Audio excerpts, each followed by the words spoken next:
There's a few things that I always recommend you do before you make that jump to really give yourself a better chance of success.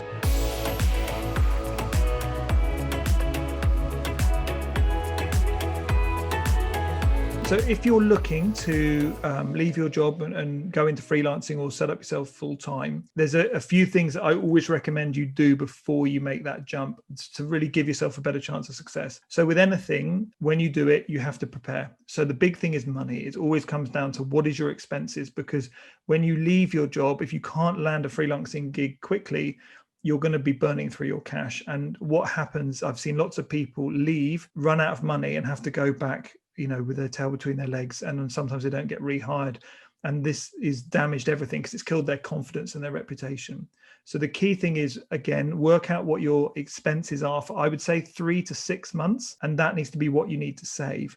So while you're freelancing or working in your job, you need to be actively trying to save or doing side projects on the evenings and weekends just to bring in money. There's a great phrase that Chris Do said, which is specialize in public, generalize in private, which is the whole thing of just take on work. It doesn't matter what it is that will pay the bills, because your first goal, build your nest egg. The second goal is to build your network of, basically connections and relationships, because when you want to leave freelancing, it's much easier for someone else to open the door for you because they know someone somewhere. So wherever you're working, I never did this and I wish I had, but I would take the time to go and get to know all the important people in the company I was working for, particularly if they're in the industry I want to work in, because they know people and it's a small place. Most industries, they're going to be well connected. So I would get to know everyone and build relationships so I could, ask for favors if there was anything I needed help with in the future. But also I would learn a little bit about how the business of freelancing works, because when you leave a salaried job and you go into freelancing,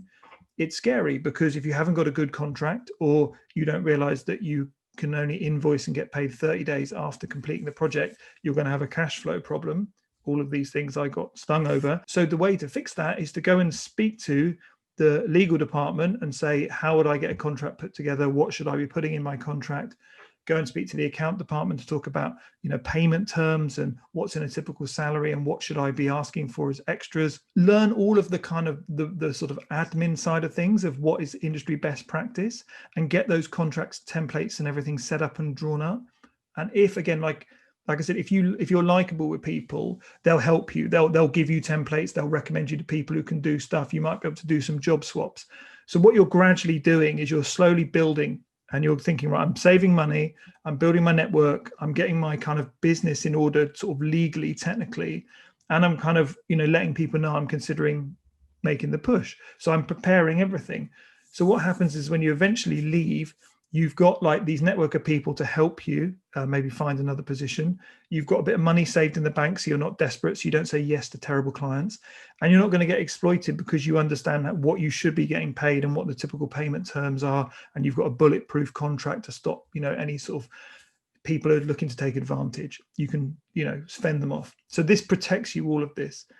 Then when you actually get into freelancing, it's important not to burn your bridges with your existing boss, because if you do anything to upset them, they're going to talk about it, which will damage your reputation. And if you're just starting out, that's bad. So keep everyone on side, because you might need to go back. You never know. And then the next thing is you'd be setting up meetings with people, keeping in touch.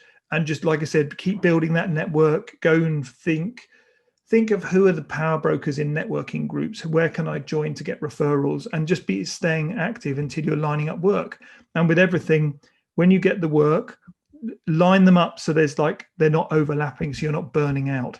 It's always good to kind of take the job on, have a little bit of a buffer in between. So if you need to recuperate or if something goes wrong, say you fall ill and then you have to sort of recover for a week, by building in, like I say, a week buffer in between projects, that allows you to sort of stagger your work, get booked in advance, which you can then raise your rates and get a regular cash flow going. So that's absolutely kind of how I would sort of look to go into freelancing.